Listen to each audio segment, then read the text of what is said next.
Bonjour chers téléspectateurs. Nous sommes aujourd'hui le samedi 15 août 2026, journée tout à fait particulière pour notre pays, car aujourd'hui il s'agit en fait de fêter le 66e anniversaire de notre indépendance. Et c'est une journée au cours de laquelle j'invite les téléspectateurs, j'invite surtout nos compatriotes à ce que nous méditons un peu sur la situation de notre pays. Et avant d'apporter ma contribution à cette méditation, je souhaite vraiment avoir une pensée tout à fait particulière, tout à fait noble pour nos pères de l'indépendance, pour tous ceux qui ont contribué à ce que nous arrivons à cette indépendance. En cela, je pense notamment à l'abbé Fulbert Youlou, le premier président de la République du Congo. Je pense également à Jacques Opango, qui a été un opposant au président Youlou, mais qui finalement a décidé, sinon qu'ils ont décidé, pour préserver l'unité du Congo, à être ensemble et à privilégier l'intérêt général sur l'intérêt tout à fait particulier. Nous avons une pensée particulière pour Stéphane Tchitchélé, qui a été le vice-président de l'abbé Fulbert Youlou à un moment donné, qui a été également ministre des Affaires étrangères, maire de la ville de Pointe-Noire. Nous avons une pensée particulière pour nos grands leaders comme Kekungangot, comme Pierre Ngoura, comme Victor Satou, comme Germain Bikouma, comme Alphonse Massamba Deba et bien d'autres. Et je vais me faire un peu violence en relisant l'article 1er de notre Constitution qui dit que la République du Congo est un État de droit, souverain, unitaire et indivisible, décentralisé, laïque et démocratique. J'insiste bien sur le mot laïque. En fait, je suis chrétien catholique et j'aime évoquer cette situation pour la simple raison que notre premier président, l'abbé Fulbert Youlou, avait remis notre pays entre les mains de la Vierge Marie. Et vous savez ce que représente le 15 août pour l'Église catholique, mais je ne vais pas insister outre mesure là-dessus. Alors j'ai souhaité donc apporter ma contribution. Et pour cela, je vais essayer de retracer, je ne vais pas retracer totalement l'histoire de notre pays, mais j'estime qu'il y a un certain nombre de repères qui méritent d'être évoqués et que nous allons essayer d'utiliser. Et je vais de temps en temps me référer à ma note technique pour que nous n'ayons pas de problème là-dessus.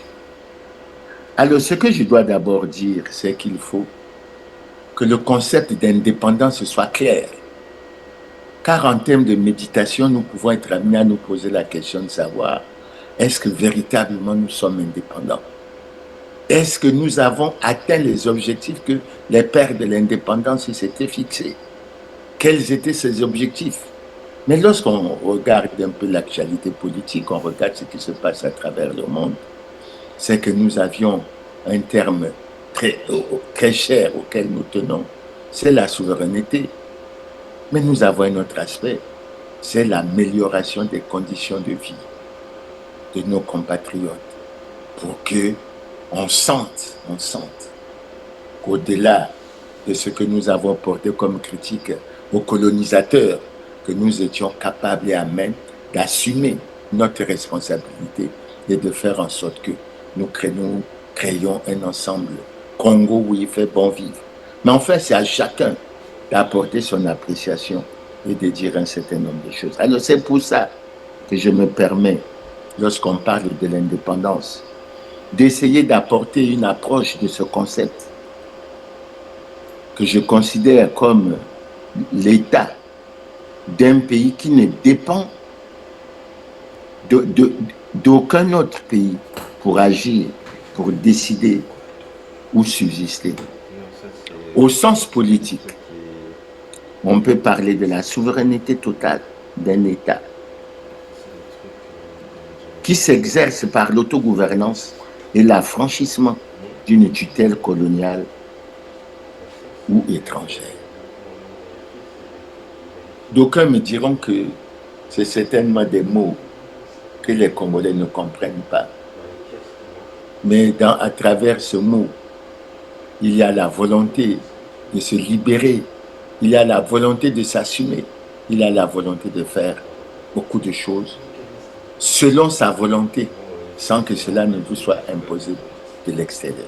C'est vous dire que la méditation ou le débat sur ce genre de questions est extrêmement important et il faut, à mon avis, avoir le courage de l'aborder. Alors, ceci dit, la question que je me pose, surtout à l'endroit de nos jeunes, on parle de l'indépendance. Mais la première question qui peut venir à l'esprit, quels sont véritablement les pères de l'indépendance de notre pays, le Congo-Brazzaville? Et la réponse peut être claire. Il y a des personnalités de premier plan. Et parmi ces personnalités de premier plan, comme je l'ai annoncé tantôt, il y a l'abbé Fulbert Youlou. Il y a Jacques Opango. Je rappelle, pour ceux qui ne le savent pas, que l'abbé Fulbert Youlou a été le président du parti qu'on a appelé l'UDDA, c'est-à-dire l'Union démocratique de défense des intérêts des Africains. Nous avions Jacques Opango, qui était le président du MSA, Mouvement socialiste africain. Nous ne pouvons pas ne pas citer, en dehors des autres aspects, nous ne pouvons pas ne pas citer le PPC, le parti de Jean-Félix Tshikaya, qui a été pratiquement notre premier député à l'Assemblée. Et je crois que ce sont des personnes qui ont terriblement apporté leur contribution pour cet événement que nous allons célébrer, c'est-à-dire l'indépendance de notre pays, le 15 août 1960. Au-delà de ces personnalités, on ne va pas toutes les citer, mais il y en a d'autres pour lesquelles nous ne pouvons pas être silencieux. Nous pensons à cela à Germain Bikouma, nous pensons à cela au doyen Kikungangot, nous pensons à cela à Pierre Ngoura, nous pensons à cela à Victor Satou.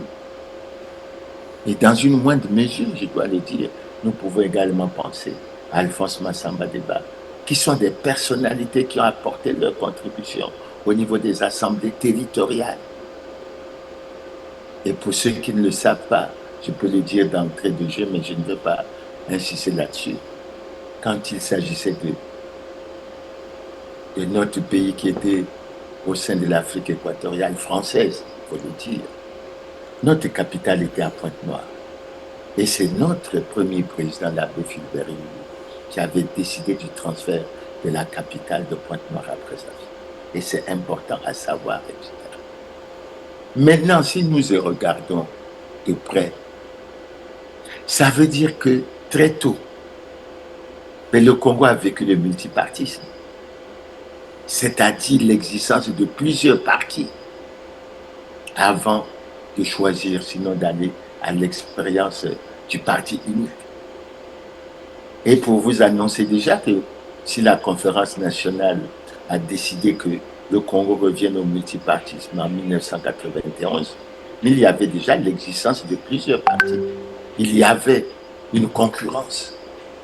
Était-elle loyale, était-elle déloyale? C'est à nous de le dire.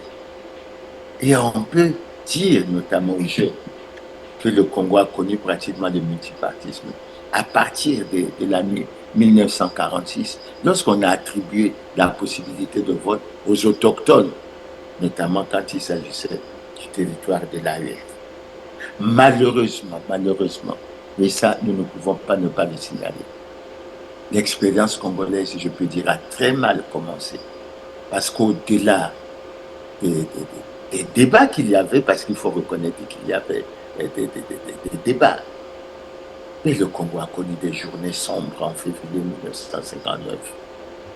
Suite justement à ce que nous connaissons et que nous dénonçons actuellement, la corruption à un certain niveau, le changement de majorité. Et je crois que les gens peuvent encore avoir frère de respect le fait que lorsque l'on a introduit, sinon déposé une motion de censure contre le gouvernement Bongo Noira, nous allons certainement y parler plus loin.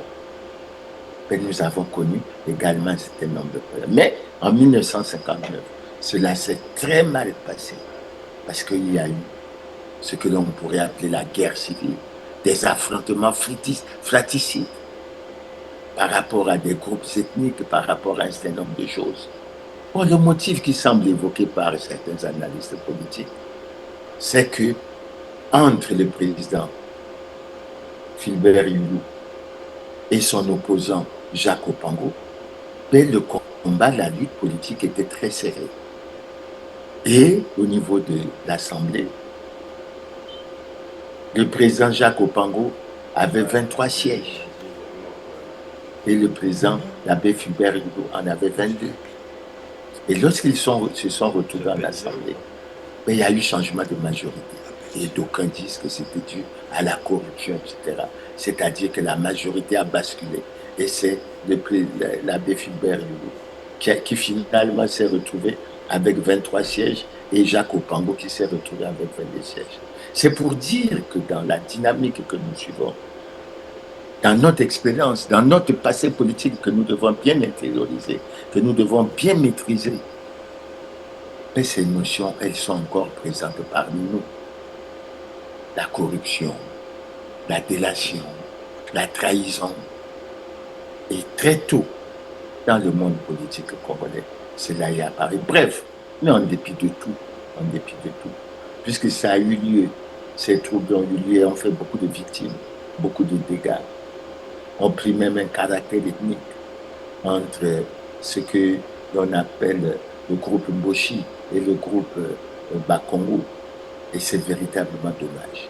C'est pour ça qu'il faut que nous en tirons des leçons, surtout lorsque nous voyons que par la suite, nous ne sommes pas toujours sortis de cette vision ethnique, de cette volonté de repli identitaire, etc. Avons-nous tiré les leçons de passé ou voulons-nous toujours et toujours faire revivre ce que nous avons vécu et pour lesquels nous nous refusons à tirer les leçons? Bref, c'est pour ça que nous avons choisi de refaire un peu avec certaines faiblesses. Mais nous avons essayé de vouloir retracer un peu l'histoire, un peu politique de notre pays au cours de ces années, en nous intéressant surtout à nos dirigeants. Nous nous intéressons à nos dirigeants. Le premier d'entre eux, évidemment, auquel nous allons faire appel, c'est l'abbé Philbert Youlou, qui est né en 1917, qui est décédé en 1972 pendant qu'il était en exil en Espagne. Et il faut également relever là que ce n'est pas bon dans notre vie politique que nous ayons souvent des personnalités politiques en exil. Les dispositions devraient être prises pour que vraiment tout puisse se passer chaque fois que cela est possible au niveau de notre pays. Et c'est ça qui serait très intéressant. Alors, je dirais d'entrée de jeu que notre pays a accédé à l'indépendance en 1960. Le président, l'abbé Philbert Youlou, en est devenu le premier président en 1963. Et pendant le peu de temps qu'il a passé, bien que le Congo vivait dans le multipartisme, il a eu la tentation d'aller à un parti unique. Et très tôt, il a vécu la réaction vive également des syndicalistes. C'était surtout les syndicalistes qui étaient très bien organisés et qui s'opposaient à un certain nombre de choses. Alors, dans cette volonté du président, l'abbé Philbert Youlou, d'aller vers la création du parti unique, ça a créé beaucoup de réactions, non pas seulement au niveau des syndicalistes, etc., mais au niveau également d'autres personnalités politiques. Alors, il faut reconnaître que lorsqu'on suit un peu les analyses qui sont faites par certains hommes politiques, le président, l'abbé Philbert Youlou, son système a été accusé d'être à la base de la gabégie, la corruption, la propension à l'enrichissement illicite, etc. Et que très tôt, ça a mis le pouvoir en place. Mais j'étais encore très jeune à l'époque, lorsque j'ai vécu un événement tout à fait particulier que je peux essayer de relater ici. C'était la venue du président Sékou Touré, ici à Brazzaville. Et ça a créé une certaine ambiance, c'est-à-dire qu'il y avait comme une complicité entre ceux qui ne partageaient pas la vision du président Youlou et les syndicalistes, les hommes politiques. À l'époque, j'étais encore très jeune, mais j'ai pu vivre le meeting du président Sékou Touré, le président de la Guinée à l'époque. Et vous savez bien que Sékou Touré était à l'époque très populaire, puisque vous savez que c'est lui qui avait dit non au référendum qui était organisé par la France pour essayer d'avancer tout ça. Donc, dans une certaine ambiance, évidemment, les syndicalistes ont posé un certain nombre d'actes, ont pris un certain nombre de positions qui ont amené le président de l'abbé Philbert Hugo à arrêter certains d'entre eux, etc. Ça a créé une réaction, ça a créé un mouvement de masse qui a fait que on connaît ce que l'on appelle maintenant les journées des 13, 14, 15 août 1963. Et au cours de ces manifestations, les syndicalistes et les autres personnalités qui étaient hostiles à ce pouvoir en ce moment-là ont demandé la démission pure et simple de l'abbé Philbert, etc. Et il faut reconnaître également qu'il y a eu quelques personnes qui sont mortes à cette occasion. Je suppose qu'elles sont mortes pour l'intérêt de notre pays et nous devrions avoir suffisamment du respect pour ces personnes. Alors finalement, l'abbé Philbert Hugo a démissionné le 15 août 1963. Les militaires à l'époque, parmi lesquels les plus influents et puis les plus connus, c'était, je crois, ils étaient capitaines, c'était les capitaines Moutsaka et les capitaines Moussabakani, sont, après ce mouvement, après la démission de l'abbé Philbert Hugo, sont partis chercher Alphonse Massamba Deba, qui était déjà un homme politique déjà connu, mais qui s'était replié à Boko pour qu'il devienne président de la République.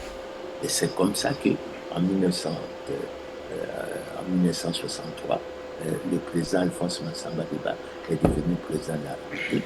Très rapidement, il a créé au plan politique le mouvement national de la Révolution. Il y avait des personnalités suffisamment connues, parmi lesquelles les Nimazel Ali, etc.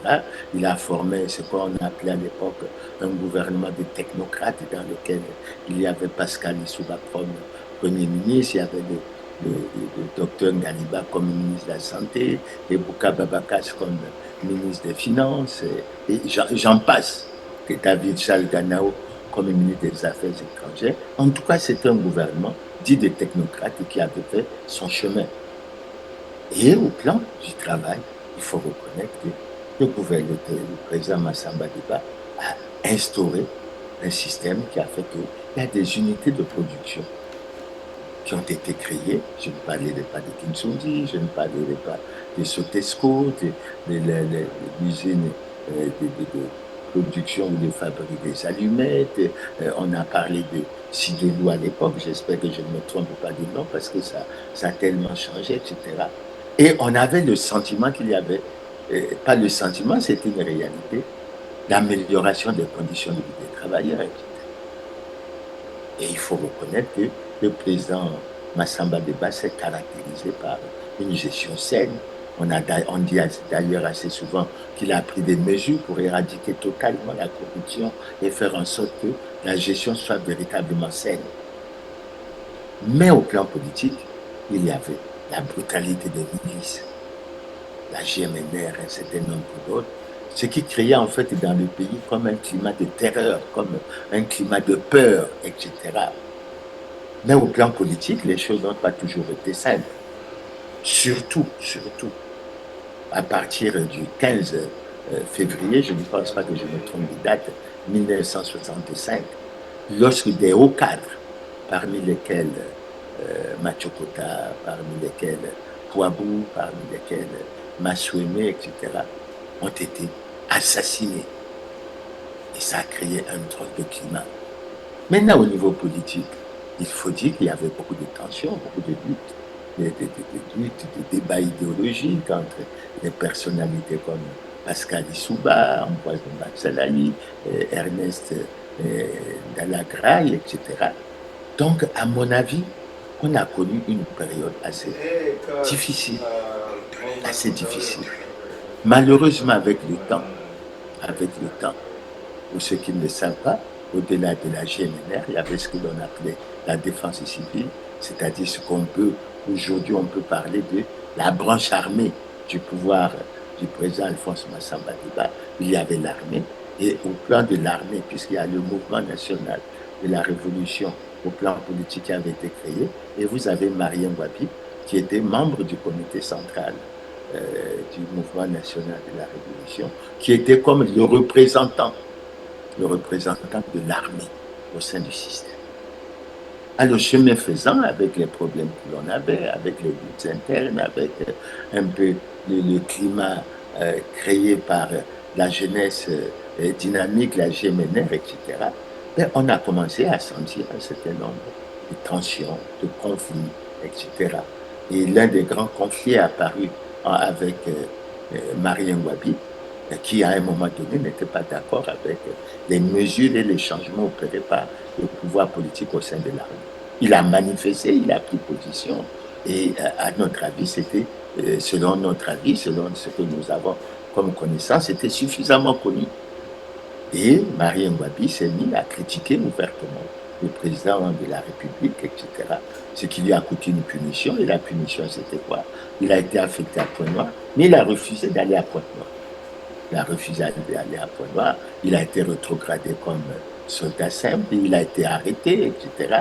Et il y a une fraction des militaires qui se sont opposés et qui ont réclamé la libération de Marien Ngouabi, comme aujourd'hui, certains d'entre nous, parmi lesquels moi-même, nous réclamons la libération de Jean-Marie Michel Coco, d'André Okombissa, etc. Donc, c'est bien une dynamique qui a existé, qui a déjà existé dans le pays, etc.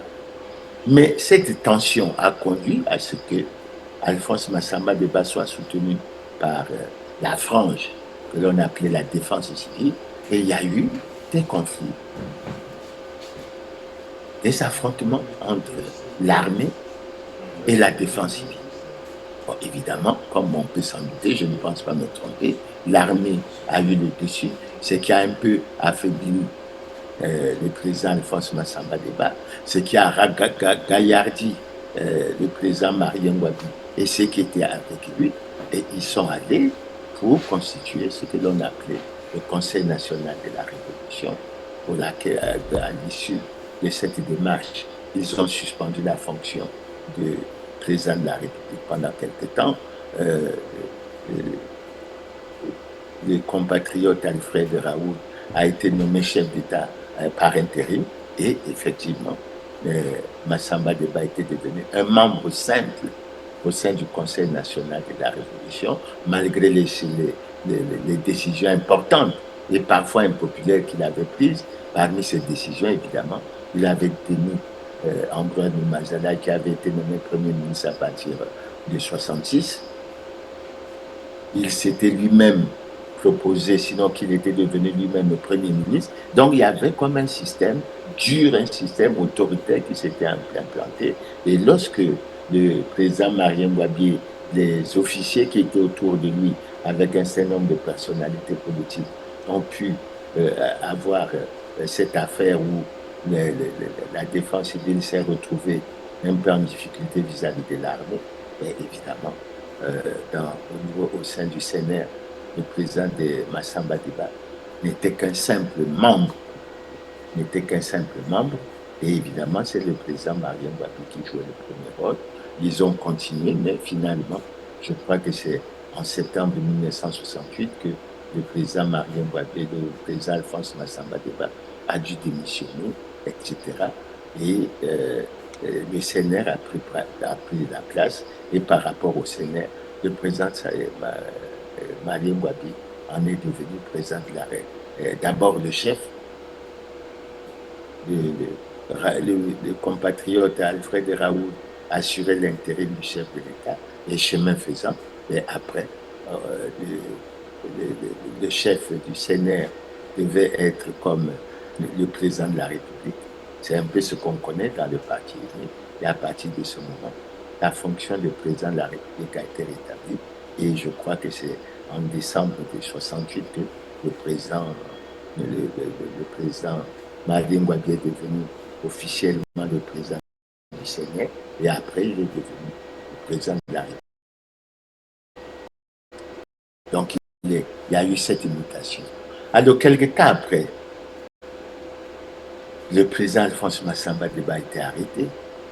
Il a été jugé pour l'affaire justement des assassinats des hauts cadres qui avaient eu lieu dans le pays. Et on a considéré qu'il n'avait aucune responsabilité. Il a été libéré et il est pratiquement rentré. Et c'est le président Marien Ngouabi qui a commencé à jouer son rôle pleinement, le président de la République. Donc, le président Marien Ngouabi arrive pratiquement au pouvoir en 68. Et pour aller aux dates historiques, le 31 décembre 1969, c'est la fin du congrès du Parti congolais du travail. Le Parti congolais du travail est créé et par rapport aux textes fondamentaux, il est dit clairement dans la Constitution qui a été modifiée, je crois, que le président du Parti congolais du travail est de fait le président de la République. Et voilà comment, pendant de nombreuses années, jusque pratiquement en 92, lorsque il y a eu l'élection après la conférence nationale, mais chaque fois, il n'y avait pas l'élection du président de la République au suffrage universel direct. C'était la notion qui faisait que le parti dirigeait l'État et que c'était le chef du parti qui était en même temps président de la République. Mais les choses ne seront pas faciles avec le président Marien Ngouabi. En tout cas, il va y avoir beaucoup de tentatives de déstabilisation des institutions. Il va y avoir ce que l'on appelle généralement des tentatives de coup d'État. Parmi les plus reconnus, il y a eu l'arrestation de Bernard Kodela. On peut parler des affaires de Kinganga, on peut parler d'un certain nombre de choses. Mais pendant cette période du pouvoir du président Marien Ngouabi, il faut noter déjà qu'en 1971, il y a un repère extrêmement important. C'est la grève des étudiants et des lycéens, surtout à Brazzaville et à Pointe-Noire, qui se sont élevés contre le manque de moyens au niveau de l'enseignement, qui se sont élevés au niveau du manque de visibilité au niveau de la vision idéologique, et qui se sont élevés également parce qu'ils ont constaté qu'il y avait comme une propension à l'enrichissement illicite, à un certain nombre de choses. Et à notre avis, ce n'était pas une bonne chose. Plus tard, on va connaître une autre date suffisamment aussi à retenir. C'est le 22 février 1972, où l'aile gauche du PCT, qui avait pour chef Ange Diawara, ils ont tenté un putsch qui n'a pas marché. À l'issue de ce putsch, il y a une cour révolutionnaire qui a été mise en place pour juger. Beaucoup d'entre eux ont été condamnés à mort, etc. Et Ange Diawara a choisi le maquis de Gomatete. Et vous savez bien comment ça aboutit. Je ne veux pas essayer de réveiller les vieux démons par rapport à ça. Mais Ange Diawara aura eu l'avantage de faire l'autocritique du mouvement du 22 février 1972. Et je crois que par rapport à ça, il y a eu une opposition clandestine qui s'est formée pratiquement au titre du mouvement du 22 février. Et ils se sont prononcés, ils se sont élevés contre ce qu'ils appelaient l'obumitrie, c'est-à-dire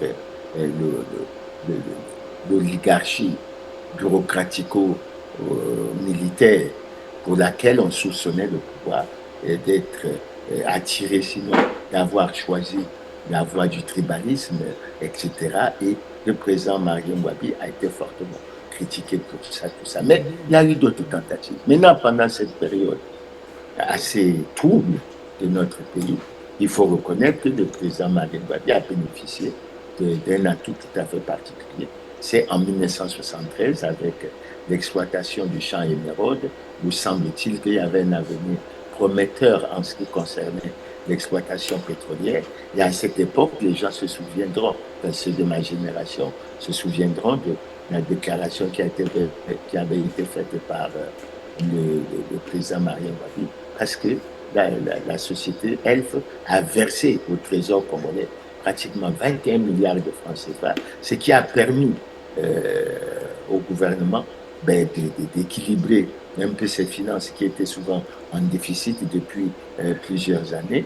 Mais on a été dessus quelques temps après parce que ces perspectives avaient permis au président Marien Wabi de mettre en place le programme triennal 1975 et 1977 sur 3 ans, dont le coût estimé à l'époque, il faut que les jeunes le sachent, était de 75 milliards de francs CFA.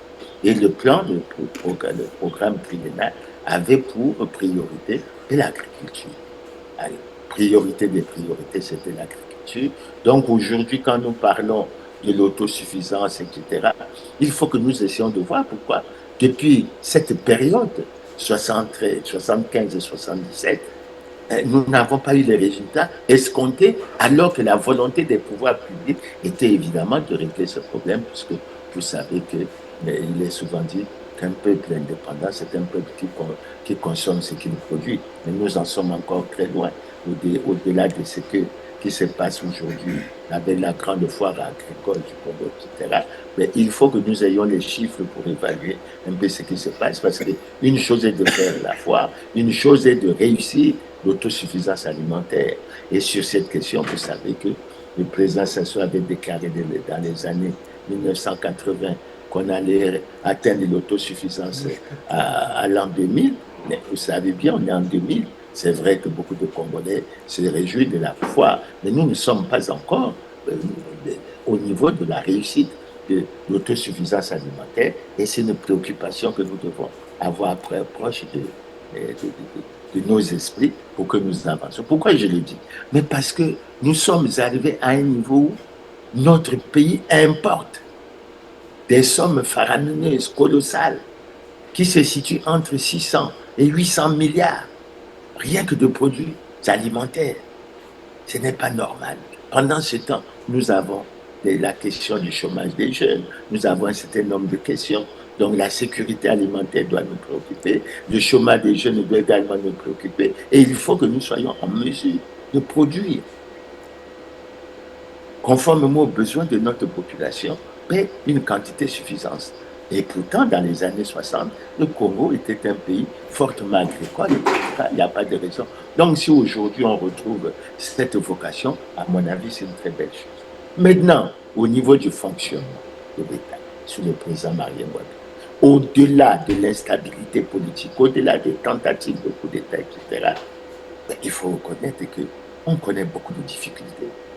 On connaît beaucoup de difficultés, et ces difficultés conduisent le président Marien Wabi à constater qu'il y avait des problèmes, tant au niveau du parti qu'au niveau de l'État. Et c'est pour ça que des réunions du bureau politique, du comité central, etc., le président Marien Wabi finit par convoquer une réunion. Il en convoquait beaucoup, mais celle-là de 1975, de décembre 1975, elle est importante. Pourquoi? Mais elle est importante parce qu'elle finit par publier ce que l'on appelait la déclaration du 12 décembre 1975. Et cette déclaration fait apparaître clairement, de façon claire, que rien ne va, ni au niveau de l'État, ni au niveau du parti, et au niveau de l'État, ben c'est l'hécatombe et la catastrophe. Au niveau des entreprises d'État, j'ai fait état de ce que beaucoup d'entre elles avaient été créées sous le président Massamba Deba, mais ça n'avançait pas. Ces unités, ces entreprises d'État qui avaient été créées pour enrichir le pays, pour faire en sorte que les problèmes des Congolais soient résolus, que leurs conditions de vie soient améliorées, mais c'était devenu la catastrophe. Et dans ces entreprises, les mots, on les connaît. L'enrichissement illicite, la gabégie, le problème de l'homme qu'il faut à la place qu'il faut, qui n'a jamais été résolu. Le constat fait par les Congolais que lorsque un Congolais avait mal géré là, il bénéficiait des promotions, etc. C'est tellement sur un certain nombre de critères claniques, ethniques, tribalisés et autres. Mais ça a créé beaucoup de malaise. Et lorsque le président Marien Wabi préside cette réunion du comité central en décembre 1975, la déclaration fait ressortir que le pays ne va pas. Et au niveau du parti, le conseil fait que tout est bloqué. Tout est bloqué. Et on finit par dissoudre le bureau politique, par mettre en place un état-major spécial révolutionnaire qui ne comprenait que 5 personnes, pour ceux qui ne le savent pas. Il y avait au niveau, c'est l'état-major spécial et révolutionnaire, était présidé par le président Marien Ngouabi lui-même, et il comprenait, comme le permanent du parti, qui était Jean-Pierre Tisser Chikaya, comme premier ministre Louis-Sylvain Ngoma, comme ministre à la Défense, évidemment, une personnalité que vous connaissez, c'est le président Denis Sassou Nguesso, et comme responsable de la jeunesse, Jean-Pierre Ngoma. Voilà cet état-major. Et cet état-major spécial et révolutionnaire prend la décision et annonce qu'il y avait urgence et nécessité d'aller à la radicalisation de la révolution et à aller à un congrès extraordinaire pour que beaucoup de problèmes soient résolus. Évidemment, ça crée beaucoup de tensions parce que beaucoup de personnalités sont sorties du comité central, beaucoup de personnalités sont sanctionnées et tout le monde s'attend à ce que l'on aille vers ce congrès extraordinaire qui devait apporter les modifications. Et c'est en ce moment-là qu'au sein du PCT est sorti un certain nombre de slogans, qui est pur qui, le poisson pourri par la tête, etc. Donc il y avait une ambiance vraiment morose à travers le pays. Et le pays avait besoin d'apaisement, de temps. Mais la tension, elle était vive. Elle était vive. Au niveau économique également, les espoirs qu'on avait fondés sur le pétrole n'avaient pas marché, de sorte que les ambitions que le président Marien Ngouabi pouvait commencer à avoir, notamment avec l'élaboration du programme triennal 1975-1900, ça n'a pas donné ses fruits. Et c'était véritablement dommage. Mais on a continué. Les organisations de masse que vous connaissez, les partis, l'URFC, l'UGC, etc. Mais ça connaissait un certain nombre de problèmes de fonctionnement, etc. Et je ne mettrai pas de parler de ce discours que le président Marien Ngouabi a prononcé devant les femmes de l'URFC quelques jours en disant que quand le pays est sale, il faut qu'il soit lavé par le sang de son chef. C'était comme un prémonitoire. Et c'est véritablement. Et c'est là où nous connaissons un des événements sombres de l'histoire de notre pays. C'est l'assassinat le 18 mars 1977 à 14h30 du président Marien Ngouabi, selon la version officielle, par un commando. Et le pays est rentré dans ces journées les plus sombres. D'autant que le même jour, le 18 mars 1977, le président Alphonse Massamba Deba l'a arrêté et il semble-t-il qu'il est passé devant la cour, dans une cour révolutionnaire, une cour martiale d'exception. Et je crois que suite à ça, évidemment, il a été assassiné. On n'a plus jamais de nouvelles puisque on n'a jamais pu même savoir où était sa sépulture et comment les choses s'étaient passées. Donc voilà un peu la situation avec la mort du président Marien Ngouabi, qui a été un événement véritablement triste pour notre pays et pour lequel nous devons suffisamment méditer sur plusieurs plans. Le plan sécuritaire, le plan de la succession, comment ça devient. Et pourtant, c'est prévu dans la Constitution. Mais ce n'est pas facile. Et il faut qu'on essaie d'avancer et d'aller de l'avant. Alors, après la mort du président Marien Ngouabi, d'ailleurs, une chose importante à relever, c'est que pratiquement dans la journée du 18 mars 1977, le président Denis Sassou Nguesso a annoncé comme le digne successeur de Marien Ngouabi. Et il faut aussi relever, pour moi qui étais à Brazzaville, que la journée même, qu'on a connu beaucoup d'arrestations. C'est d'ailleurs ce même jour que Kimbwala Kaya est mort, etc. C'est une ambiance terrible. Il y a eu comme une tension, comme une menace de guerre civile. Après la mort d'Alphonse Massamba Deba, on a connu la mort du cardinal Émile Biayenda, pour lequel on est en train de se préparer à fêter le 50e anniversaire de sa mort, etc. En tout cas, le pays est passé à côté d'une guerre civile. une guerre civile. Et je crois, pour moi qui crois en Dieu, je crois que quand j'y réfléchis, je me dis, Dieu nous a sauvés. Et ça aurait été véritablement une catastrophe. Alors, c'est cette journée du 18 mars, au plan politique, il faut retenir, pour le peu que je sais, je vais essayer de le livrer. Le 18 mars, qu'est-ce qui se passe après la mort du président Maria Mopi? Ben, nous apprenons que l'état-major spécial et révolutionnaire, donc logiquement, puisqu'ils étaient 5 avec le président Mariam Wabi, donc les 4 qui restaient, à savoir Jean-Pierre Tissé Chikaya, le permanent du parti, Louis-Sylvain Goma, le Premier ministre, Denis Sassou Nguesso, le ministre de la Défense, et puis Jean-Pierre Ngombe, ils ont décidé de la dissolution de l'état-major spécial et révolutionnaire, qui était la structure suprême au niveau de l'organisation du parti, et ils ont décidé de remettre tous ces pouvoirs à un comité militaire du parti qui s'est constitué, et vous connaissez les membres, je ne veux pas vous en citer, généralement il y en a 11, et parmi ces membres, il y avait le général Jacques Joachim Opango, lui Sylvain Goma, il y avait le président Denis Sassou Nguesso, il y avait d'autres personnalités, Martin Dia, etc. Ils étaient 11, Pierre Anga, etc. Et je crois que cette décision qu'ils ont prise va être entérinée dans la nuit même par le comité central du Parti congolais du travail. Et l'Assemblée va être dissoute, l'Assemblée nationale va être dissoute.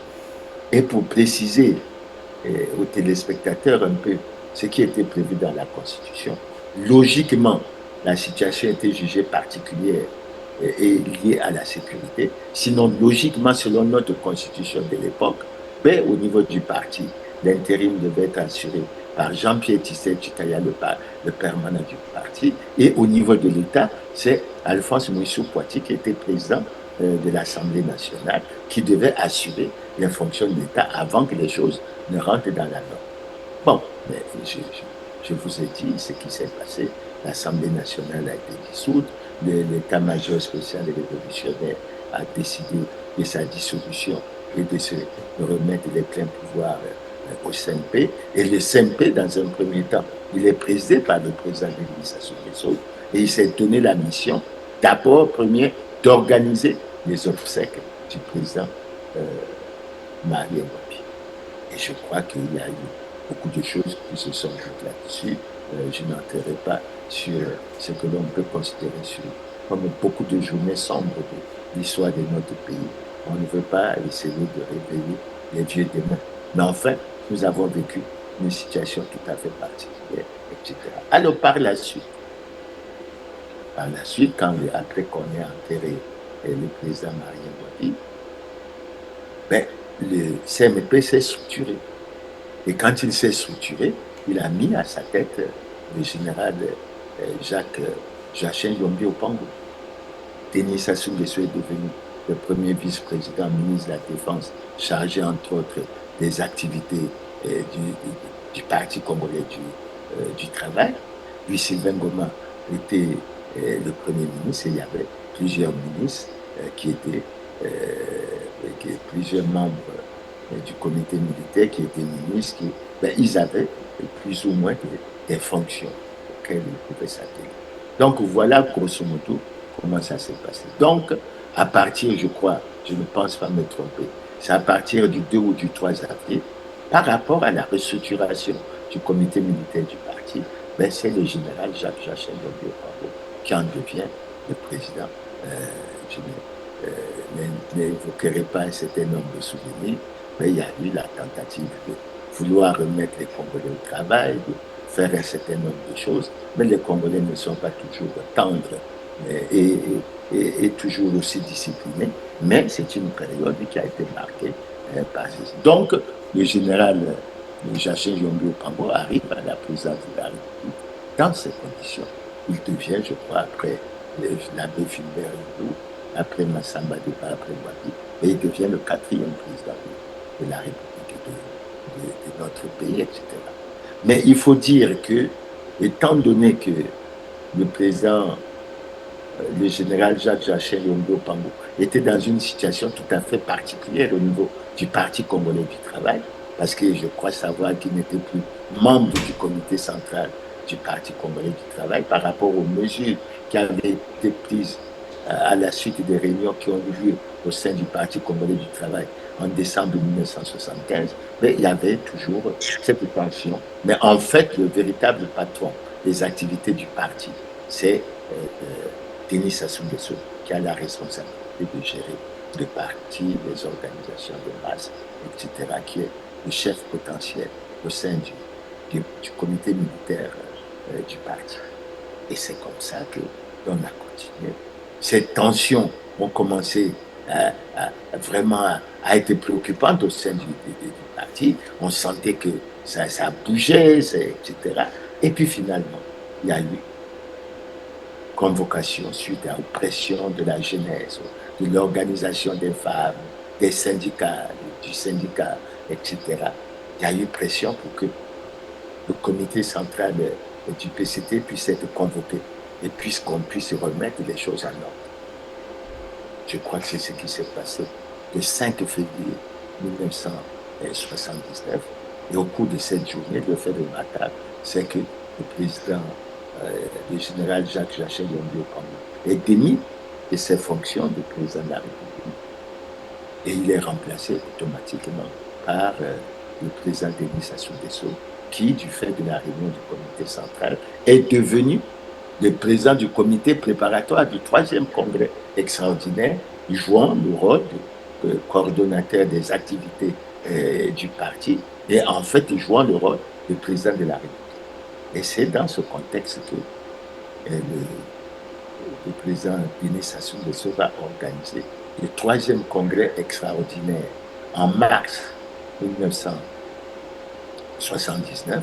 Et c'est à l'issue de ce congrès qu'il sera élu président du comité central du Parti congolais du travail.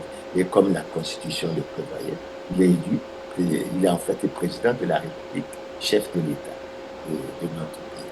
Entre-temps, bon, ben, les proches, le général Jacques Joachim Yongo Pambo lui-même, ils vont connaître beaucoup de tracasseries. Vous voyez, au courant mars 1979, le président Yongo sera arrêté. Je crois que ceux qui ont suivi, on a parlé de haute trahison, on a parlé de la gabegie, de la propension de ceci ou cela, et il a été emprisonné d'abord, je crois, à la cité des 17, et puis je crois après Makula, où il a dû purger 11 ans d'emprisonnement sans procès.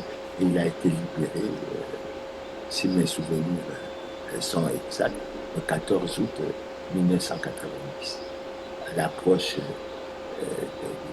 de cette situation, de la conférence nationale, etc. Je crois que c'est dans ce contexte-là que le président Yongo a été libéré, après avoir passé 11 ans en prison.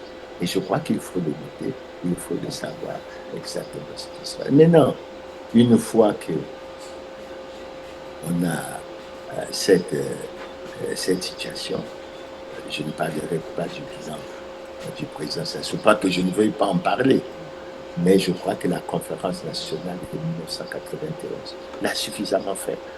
Le bilan était sombre. Beaucoup de choses ont été dites au plan économique, au plan de l'opacité de la gestion du pétrole, au plan des assassinats.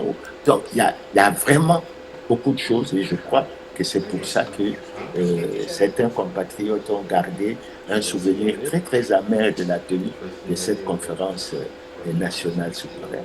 Mais je crois que les acteurs politiques doivent savoir qu'il faut laisser les citoyens, la population s'exprimer.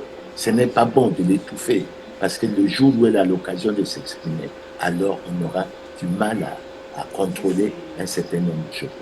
Il y en a qui pensent qu'il y a eu beaucoup de dérapages, etc. Mais cette conférence nationale souveraine aura pris un certain nombre de décisions importantes.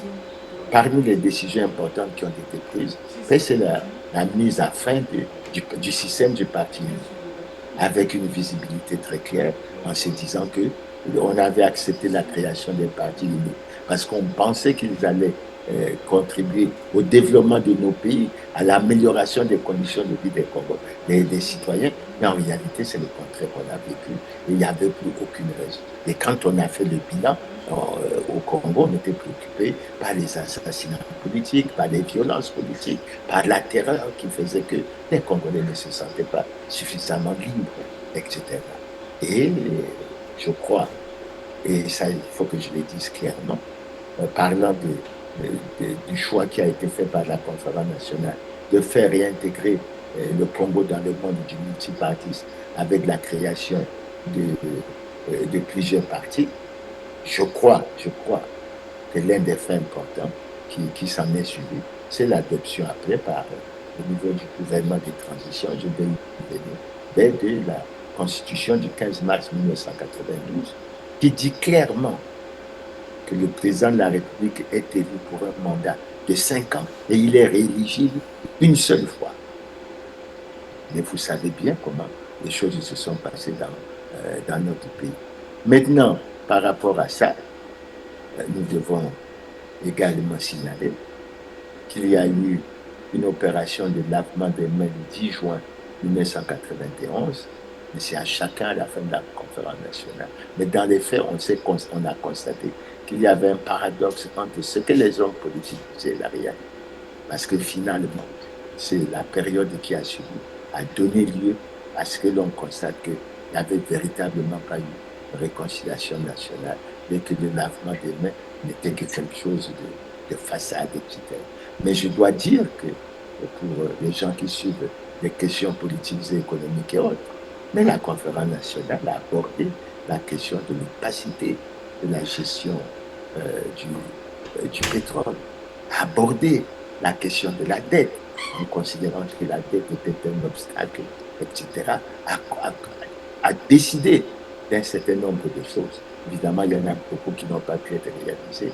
Je vais vous en dire quelques mots, parce qu'il y avait vraiment, vraiment trop de choses qu'il fallait faire pour remettre les choses sur les rails. Et ce n'était pas facile.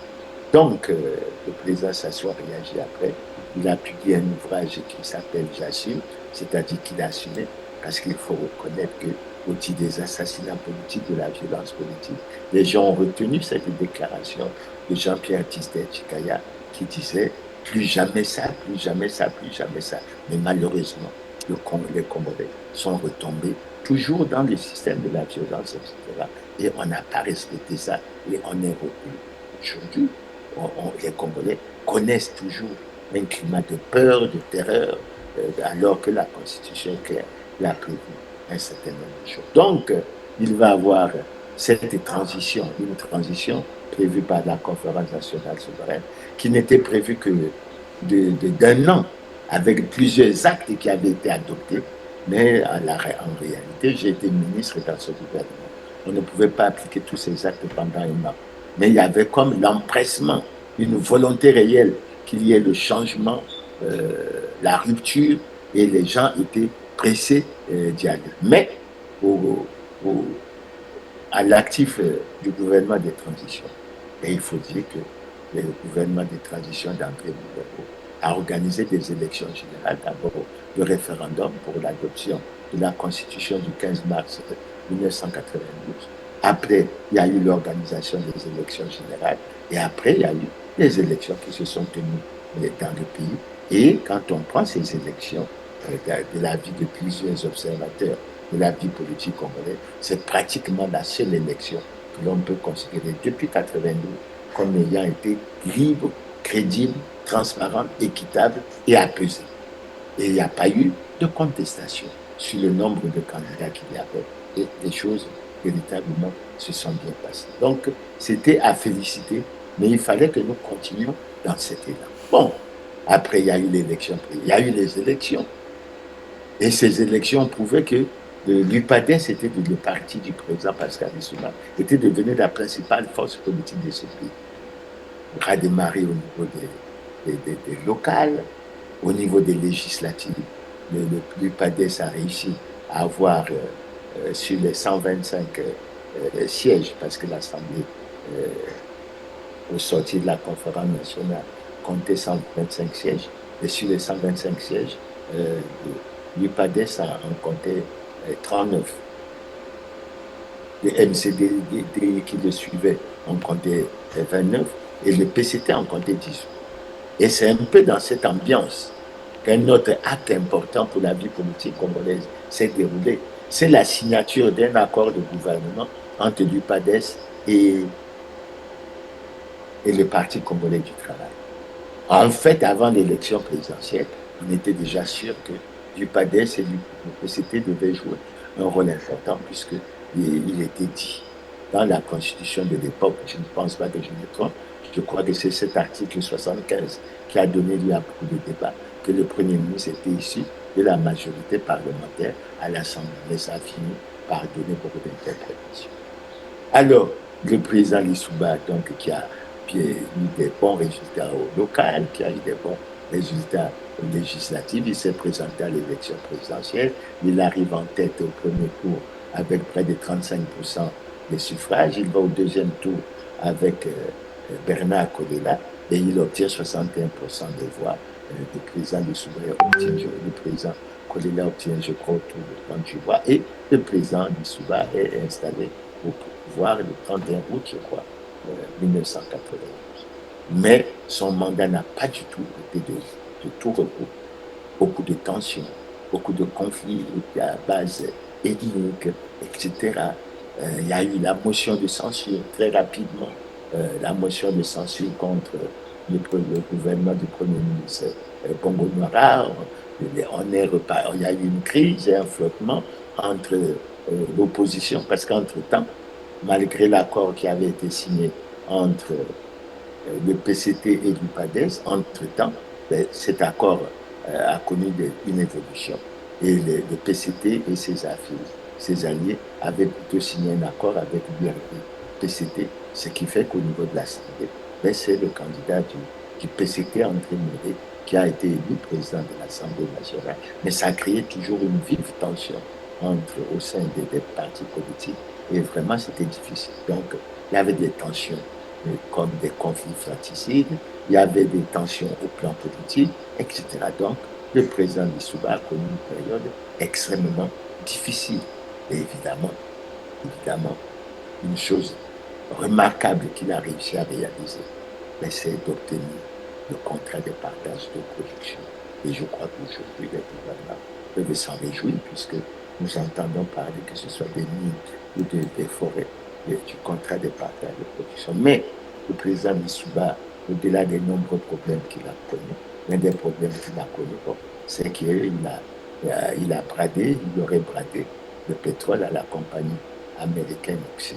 Et ça a créé beaucoup de tensions entre le pouvoir du président Lissouba et les pétroliers. Ça a créé encore une ambiance très difficile. Bref, les tensions étaient telles et nous sommes arrivés à ce que l'on appelle la guerre du 5 juin 1997, pour laquelle un des analystes français, Éric Dénessé, nous aurait annoncé qu'elle a fait près de 400 000 morts, au-delà des dégâts matériels, etc., au-delà de la perte de la cohésion nationale, etc.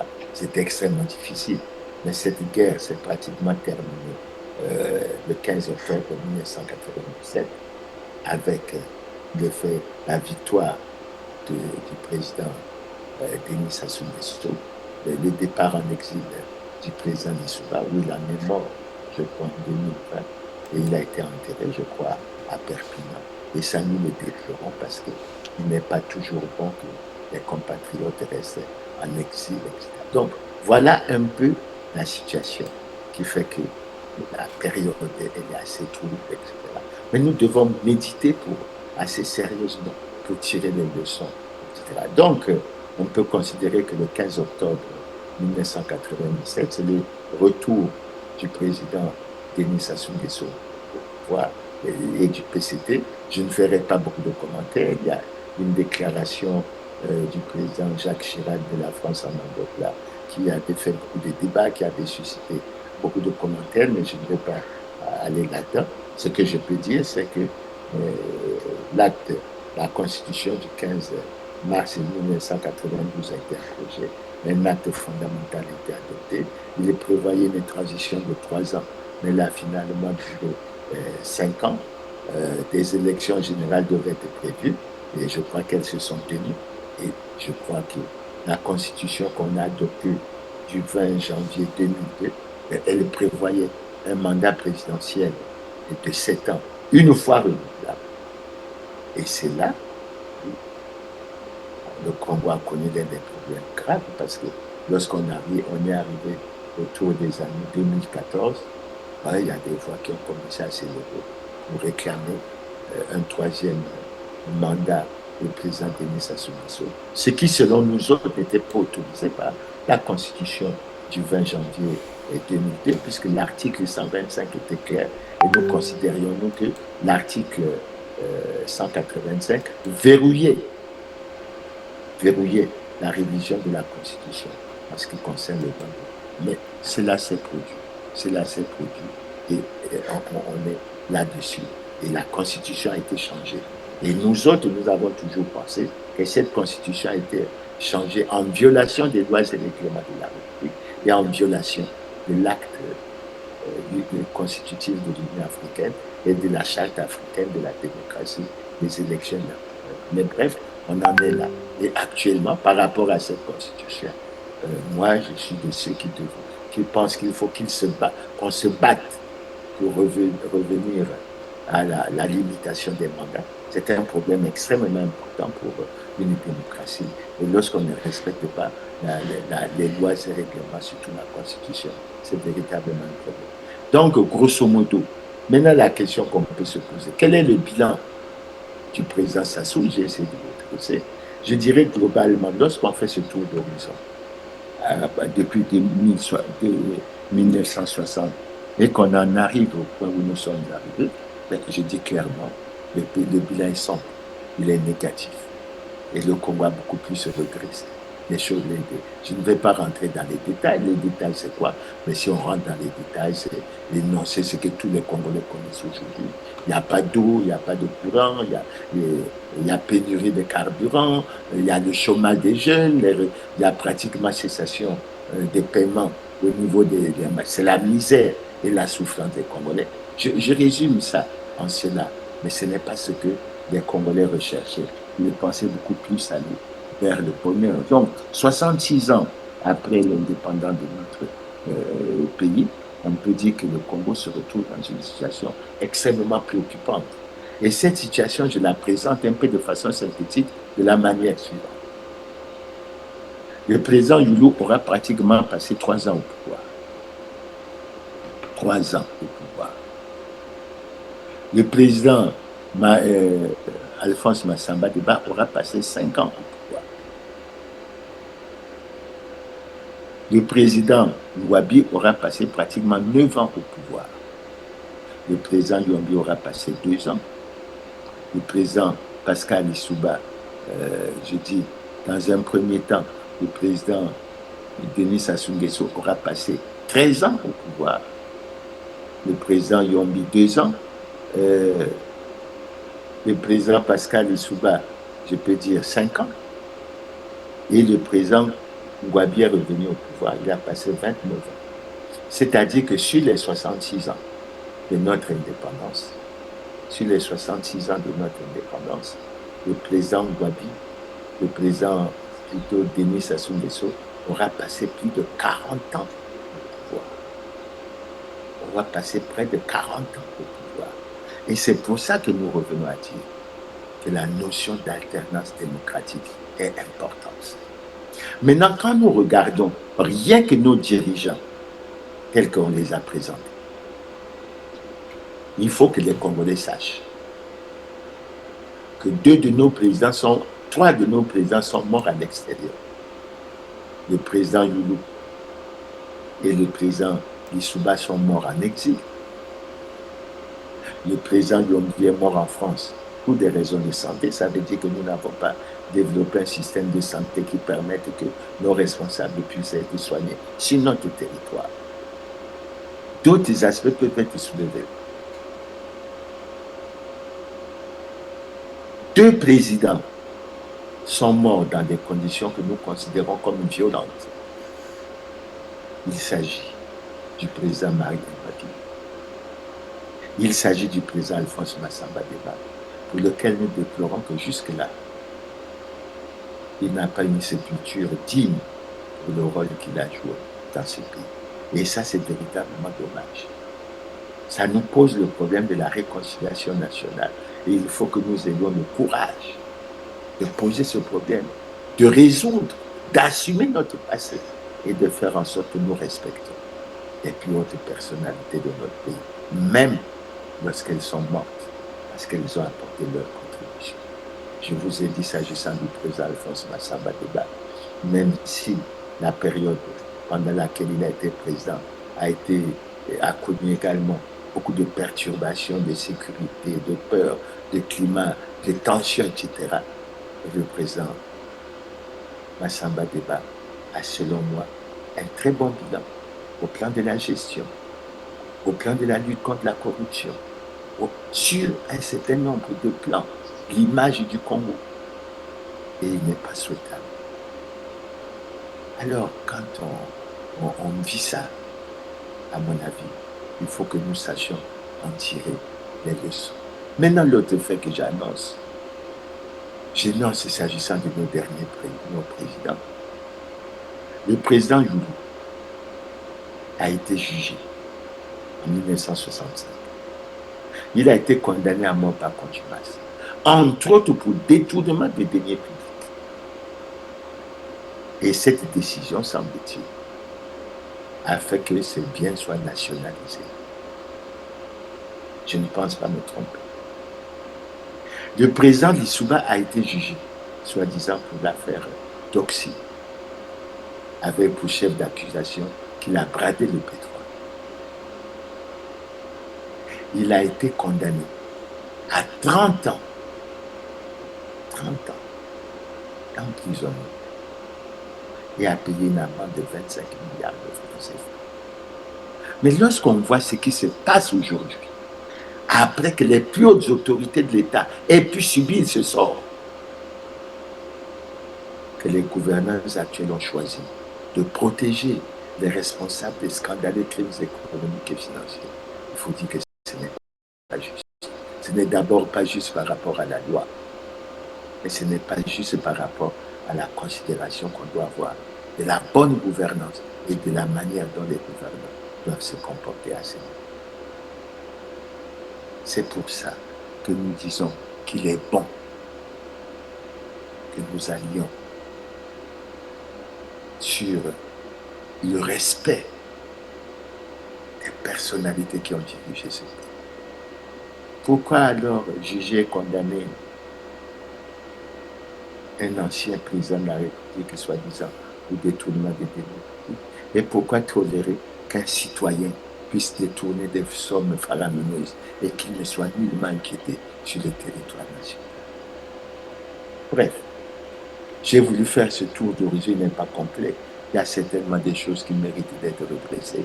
Mais j'ai pensé qu'à l'occasion du 66e anniversaire, et comme à l'occasion de la plupart de ces dates, il est bon que nous assumons notre passé, que des débats soient organisés, que les Congolais puissent en avoir la connaissance, qu'avec le recul, parce que moi je me pose par exemple la question.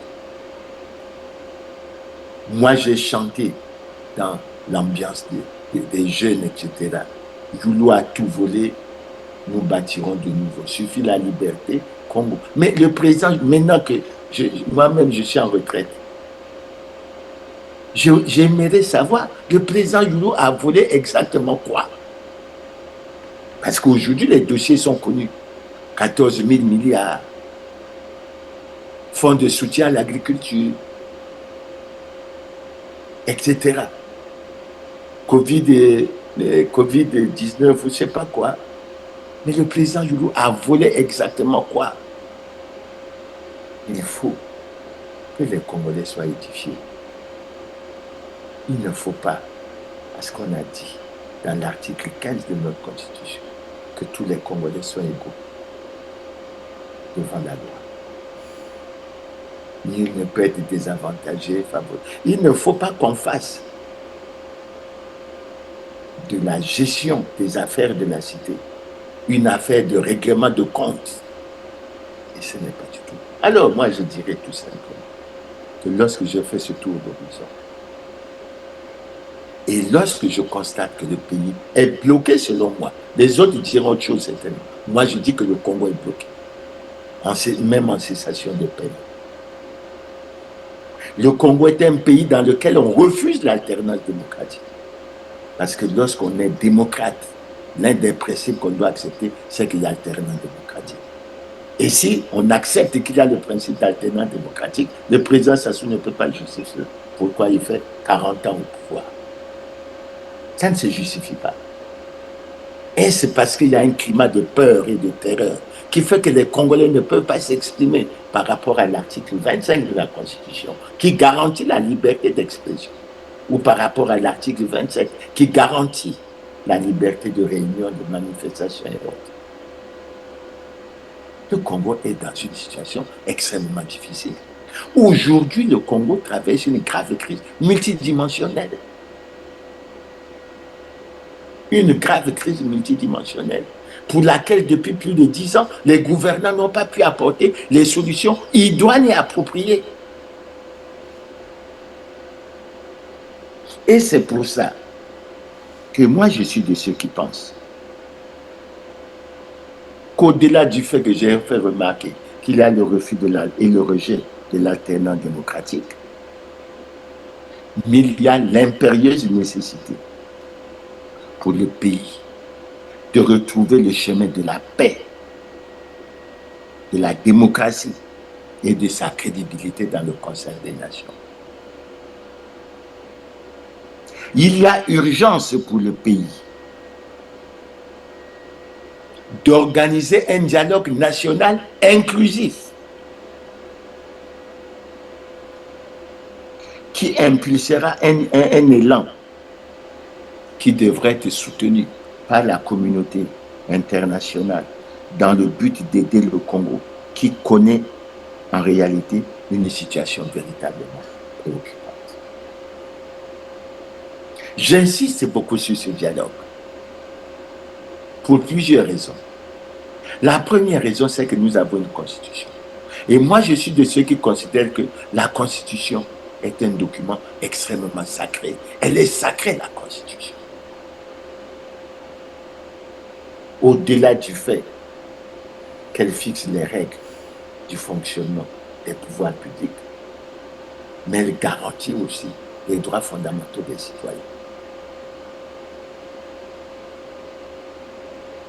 Alors, quand je prends la Constitution qui a été changée en 2015 et que je me réfère aux articles 227 et 228 de cette Constitution qui instituent le Conseil national du dialogue comme organe de concertation, d'apaisement et de recherche de consensus entre les forces vives de la nation sur les grands problèmes politiques d'intérêt national. Je ne comprends vraiment pas comment depuis 2015, ce Conseil national n'a jamais été formellement mis en place. Et ce Conseil national ne s'est jamais réuni. Je me pose la question. Devons-nous respecter la loi, oui ou non?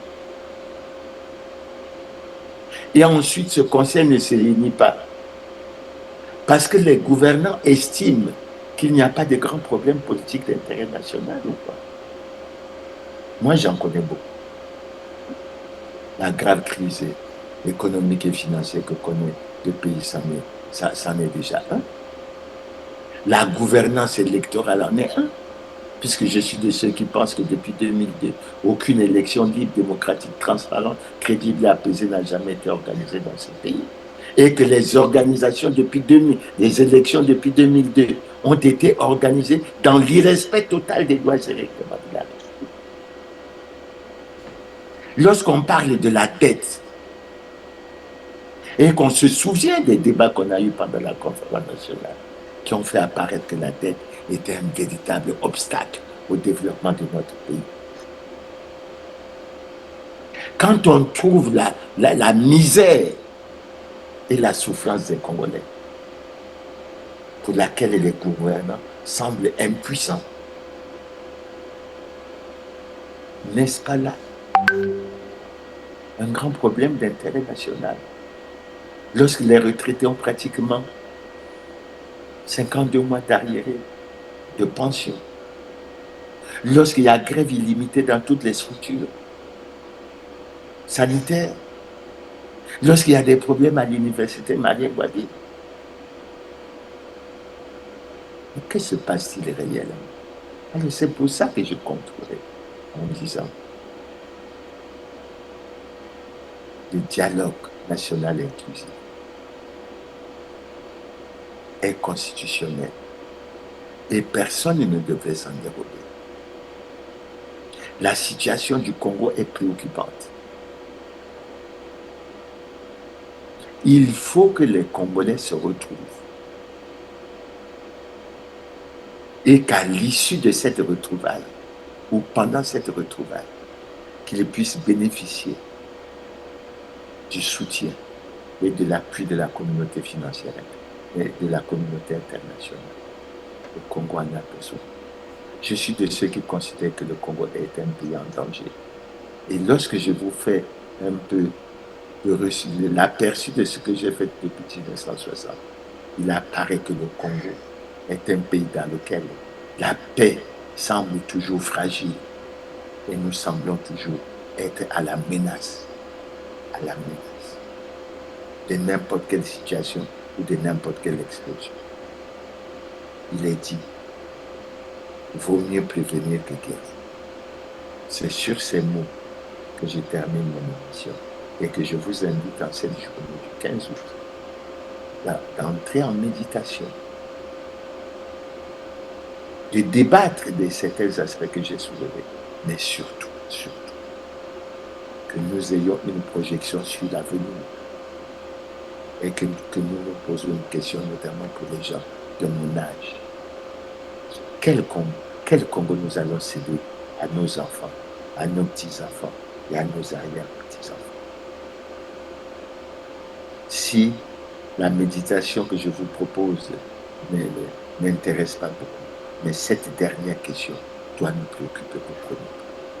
C'est pour ça que je termine cette émission, en vous remerciant pour votre aimable attention et en vous promettant que le 22 août prochain, nous ferons une émission et nous reviendrons aux thématiques habituelles que nous avons l'habitude de tenir avec vous. Donc, malgré tout, bonne fête de l'indépendance. Œuvrons et retrouvons-nous avec une préoccupation essentielle. Sortir de la peur, sortir le Congo de la situation dans laquelle il est perdu. Merci et à bientôt.